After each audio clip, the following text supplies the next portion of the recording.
Creating 3D graffiti bubble text in Illustrator involves a combination of text, shapes, and effects.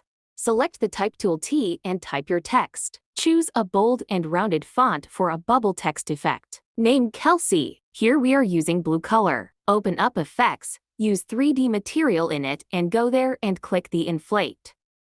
A panel will open in front of you. Here, you set it the way I am doing. In this way a bubble effect will be in front of you. You can set it until you are satisfied with its lighting and its depth. And take care of the background. This way your bubble text effect is ready. Now you can make it read.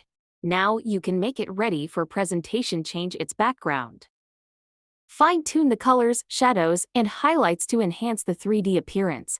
You can also add additional details or effects to make your graffiti text more dynamic. Feel free to experiment with different shapes, colors, and effects to achieve the unique graffiti style you're aiming for.